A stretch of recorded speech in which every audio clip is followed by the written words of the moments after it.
이번 한 주 뉴욕 증시는 극한의 롤러코스터를 경험하고 있습니다. 막판에 종가를 보는 게 아니라 시장의 장중의 움직임을 보면 정말 또 정신이 없었던 패닉이 진정되지 않고 있는 뉴욕장의 흐름 연출되고 있는데요. 어떤 부분들이 또 시장의 방해 요인으로 작용을 했을지 최현재 전문가와 함께 자세한 분석 내용 들어보겠습니다. 어서 오십시오. 안녕하십니까.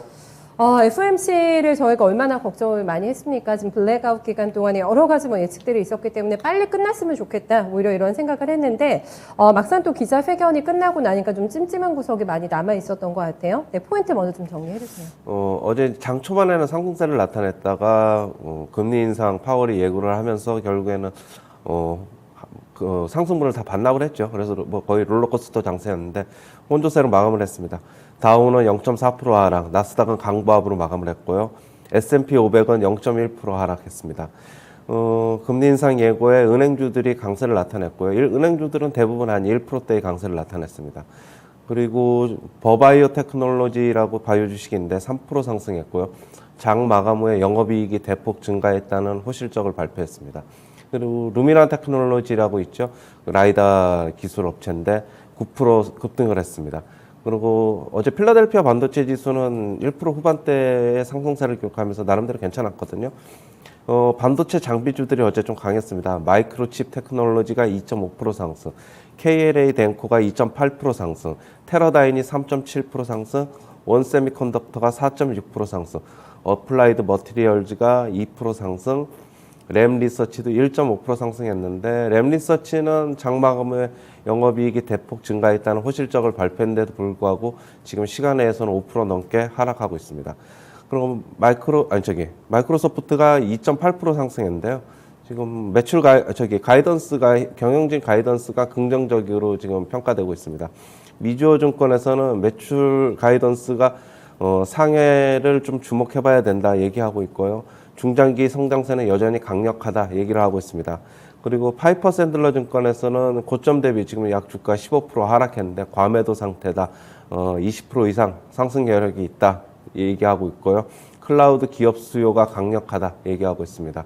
그리고 시티에서도 실적 가이던스가 경고해서 다른 IT 섹터 투자 심리 좀 개선에 도움을 줄 수 있다 이렇게 얘기를 하고 있습니다. 웨드부시 증권도 시티랑 비슷한 의견으로 전부 다 모든 어제 IB들이 마이크로소프트에 대해서 좋은 의견을 냈습니다. 테슬라가 2% 상승했는데요. 장마감 후 장마감 후 실적을 발표했는데 매출액이 컨센서스를 상회했습니다. 지금 시간에서는 지금 강보합입니다. 그리고 엔비디아는 2% 상승했는데요. 어제 얘기했던 ARM 홀딩스 인수 실패가 긍정적이다. 뱅크 오브 아메리카에서는 그렇게 평가하고 있는데요. 암을 인수하지 못하더라도 AI, 메타버스, 자율주행 등 강력한 성장 동력을 보유하고 있다 얘기하고 있습니다. 텍사스 인스트루먼트가 2.5% 상승했는데요. 컨센서스 상해 실적을 발표했습니다. 그리고 브로드컴이 4.3% 상승했는데요. 성장 펀더멘털이 견고하고 투자 매력이 높다고 파이퍼 샌들러 증권에서는 얘기하고 있고 비중 확대, 목표 주가는 $750를 제시했습니다. 파월이 어제 연설을 했는데요. 3월 금리 인상, 그 다음에 테이퍼링은 예정대로 3월에 종료하고 양적 긴축은 금리 인상 후에 하겠다 얘기를 했습니다. 그리고 시티에서는 산유량 확대 전망으로 유가 상승세가 올해 장기화되지 못할 것이다 얘기하고 있습니다. 지금 많은 IB들이 유가가 지금 $100를 돌파할 것이라는 의견이 있는데 자기네들은 유가가 올해 하락할 것으로 보고 있다. 4분기에는 $65에 도달할 것이다 라고 얘기하고 있고요. 그 이유는 미국의 에너지 기업들이 지금 1일 80만 배럴씩 증산할 것이다. 그렇게 얘기를 하고 있습니다.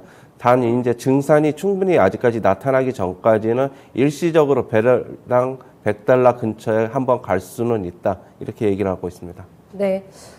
유가에 대해서는 또 다른 전망이네요. 시장의 어떤 중론가는 조금 다른 또 하락 가능성을 점치는 의견도 간밤에 나왔습니다. 어쨌든 브렌트유가 또 7년 만에 $90대가 이제 돌파가 됐기 때문에 유가의 변동도 굉장히 크게 좀 나타나고 있는 상황인데 여러 가지 예측이 불가능한 변수들이 상당히 많습니다. 그 중에 하나가 좀 거쳤죠. 여러 가지 불확실성 가운데 FOMC가 끝나고 나서의 시장의 반응을 저희가 좀 잘 봐야 될 것 같은데 덜 매파적이었다라는 의견도 있는 반면에 불확실성 상승성이 덜 거쳤다. 네, 이제 이 부분에 좀 주목하게 되면서 후자 쪽에 조금 더 무게가 실리게 되면서 시장의 반응이 있었다고 좀 할 수가 있을 것 같은데 약간 찜찜했던 부분이 3월에 50bp 올릴 수 있느냐라는 질문에 대해서 말끝을 조금 흐렸습니다. 네, yes, no라고 대답을 안 했어요. 결국에는 그것 때문에 네. 시장이 약간 좀 불확실성이 아직 덜 거쳤다라는 것을 지금 보고 있고요. 지금 결국에는 그것까지 확실하게 좀 얘기를 해줬으면 해줬어야지. 좋겠다고 시장은 결국 받아들인 것 같습니다. 0.25를 올릴지 0.5를 올릴지. 그런데 파월 입장에서는 0.5 올린다고 할 수도 없고 제가 파월이라도 0.25 올린다고 할 수도 없고 그런 얘기를 할 수는 없을 것 같아요. 저는 오히려 그냥 제가 예상한 대로 그냥 별 내용 없을 것이다. 그냥 얘기한 대로 그냥 흘러간 것으로 보고 있고 저는 덜 매파적이었다고 저는 좀 보고 있습니다. 전자 쪽의 의견에 가능성을 싣고 계신데 지금 말을 안 했잖아요. 할 수도 없는 입장이라고 얘기를 하셨는데 결국에는 부정은 긍정이지 않을까라는 해석인 것 같아요. 네, 50bp 결국에는 빅스텝 밟을 가능성이 있다 쪽으로 그러니까 전망을 해버린 것 같아요. 그렇게 얘기는 안 했습니다만은 그 선충격을 좀 먼저 받는 거라고 봐야 되는 건지 네, 그렇게 해석해야 되겠습니다. 예, 먼저 시장은 그것 때문에 굉장히 많이 흔들렸지 않습니까? 최근에 저도 어제 그걸 보면서 0.5% 인상 가능성이 좀 할것 같다. 높겠구나라는 거는 느꼈는데 지금 이미 시장은 선반영하고 있다고 보고 있고 시장은 하지만은 저는 이제 추가 하락 이제 어느 정도 제한적일 것이라고 보고 있고 오히려 지금 미국 시장의 단기적인 반등을 저는 가능성이 굉장히 높아 보이는데 현금이 있으신 분들은 미국 시장 한 지수상으로 한 5에서 7% 정도 상승 가능하니까 적극적으로 한번 주식 한번 사보자 단기적으로 저는 그렇게 지금 보고 있습니다. 네, 또 적극적으로도 저가 배수 매팅 주문을 넣어 주셨습니다. 유가하고 저희가 채권 시장하고 환 시장하고 조금 다 들여다봐야 될 것 같은데 유가가 침공 가능성이 있을까요? 지금 4자 회담이 진행이 된다고 합니다. 독일하고 미국하고 러시아하고 좀 모여가지고 유가가 좀 불안정한 상황이기도 하고 좀 지정화선 리스크가 워낙에 커지고 있기 때문에 4자 회담 진행하겠다고 얘기했는데 러시아하고 미국 측과 지금 의사소통은 조금 안 된 것 같아요. 간밤에 그게 이제 나오게 되면서 유가가 팍 튀어 올랐거든요.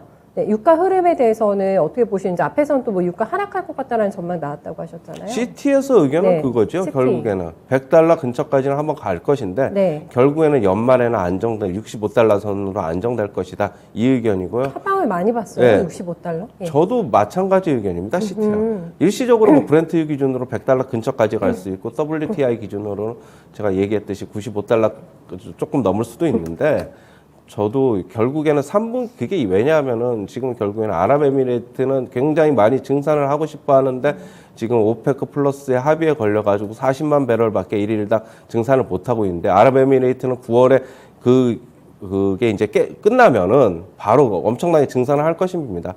저는 미국의 증산 때문에 CT가 얘기를 하는 것도 있지만 저는 그런 것도 있어가지고 결국에는 유가는 저도 70달러 정도까지는 안정될 것으로 보고 있습니다. 하지만 대신 지금 이 모멘텀은 당장 끝나는 것이 아니기 때문에 일시적으로 갈 수는 있다고 저도 보고 있습니다. 그거는 이제 지정학적인 리스크의 강도에 따라서 이제 출렁일 수 있다라는 거죠. 물론 단계적으로? 그거 재료도 당연히 있고요. 지금 이 차트를 보면 완전히 지금 상승 추세이기 때문에 그 흐름은 이제 거스를 수는 없죠. 네. 알겠습니다. 단계적과 중장기적인 유가 흐름에 대한 시각이 조금 다르다라는 거 요거 좀 캐치를 해 보셔야 될 것 같습니다. 국제 시장 반응은 어땠다고 보세요? 어쨌든 기자회견하고 나서 올라갔거든요. 신한물 금리도. 예. 기술적으로 반등할 시점에서 반등한 것으로 보고 있고 잠시 볼까요? 추세를 조금 보면은 조금씩 올라는 갑니다. 계속. 네. 확 올라가진 않는 상황이지만은 추세는 상방이라고 예상을 조금 해주셨는데 이제 FOMC가 끝나고 나서의 상방에 대한 의견이 어떠실지가 또 궁금해요. 단계적인 고점 어느 정도로 보실지 지금 마의 2% 돌파 가능성 있는지 좀 점검해 주세요. 잠시만요. 네.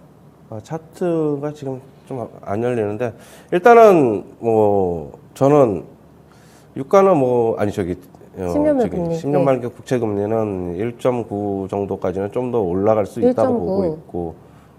저는 조금 오버슈팅이 나오면 2% 초반까지도 갈 수 있는데 지금 당장은 아닌 것 같고 조금 그 시기는 조금 한 3월 정도까지는 그때는 가야 되지 않겠느냐. 네. 당분간은 여기서 급등하는 것은 좀 힘들다. 저는 그렇게 보고 있습니다. 네. 기술주에 대한 굉장히 다양한 또 월가 전문가들의 멘트가 쏟아졌습니다. 저희 외신에서는 조금 긍정적으로 네, 기술주에 대한 분석을 전해드렸고, 지금 캐시우드가 옛날보다 입김이 조금 약화되긴 했습니다만 성적이 조금 안 좋아가지고요, ETF 쪽에서. 하지만 지금은 굉장히 과감하게 저가 베팅 주문을 넣었습니다. 혁신적인 할인 판매 기간이다. 이렇게 얘기를 했거든요. 전문가님도 동의하세요? 저도 지금은 단기적으로는 네. 이미 조금 바닥을 확인한 것으로 보고 있고 단기 주식 바닥. 좀 사자 지금 좀 얘기한 거고요. 단기적인 트레이딩에 대신 가능한 분들에 한해서만이고요. 이게 뭐 중기적으로 지금 현재 뭐 완전히 바닥을 확인했다 그런 건 아니고요. 저도 일시적으로는 당연히 이제 올라올 가능성이 있다고 보고 있습니다. 뭐 캐시우드야 뭐 계속적으로 뭐 좋다고 얘기하고 싶지만은 아직까지 좀 더 뭐 전체적인 시장 올해를 보면 더 하락해야 된다고 보고 있고요. 저도 단기적으로는 바닥을 확인한 것으로는 저는 동의합니다.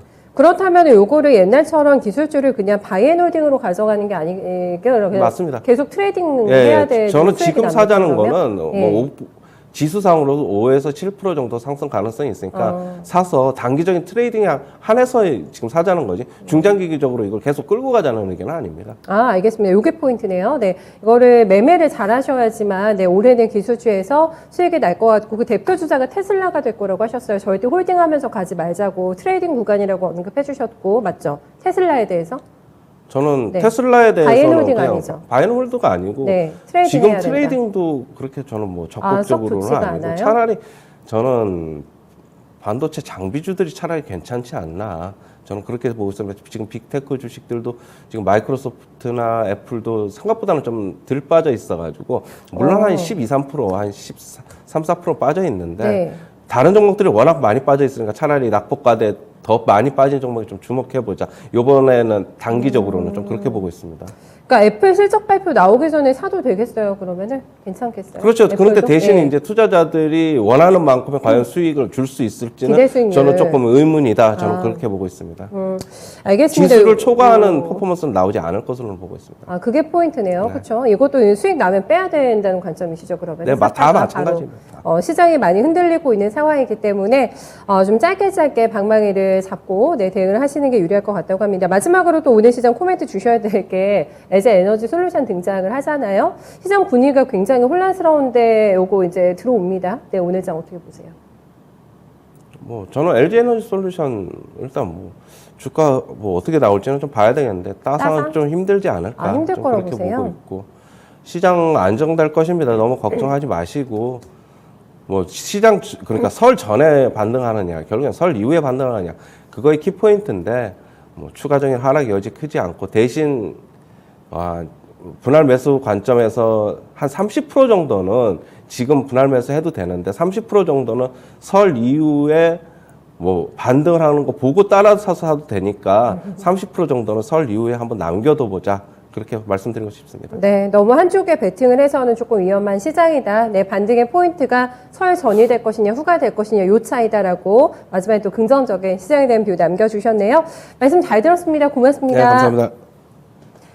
네, 많은 분들이 아마 LG 에너지 솔루션 청약에 가담하셨을 것 같습니다. 기다리고 계시죠? 네, 시장 분위기가 좀 혼탁합니다만은 뭐 투자자들의 염원이라고 해야 될까요? 오늘 따상이 가능할지 여기에 온 또 포커스가 맞춰지게 되면서 시장 움직일 것 같습니다. 나오고 있는 증권사의 분석을 보면은 오늘까지 변동을 많이 탈 것 같다고 합니다. 이게 등장을 하기 때문에 오늘은 내부적인 이슈에 조금 더 집중한 하루의 움직임이 나오지 않을까 싶고요.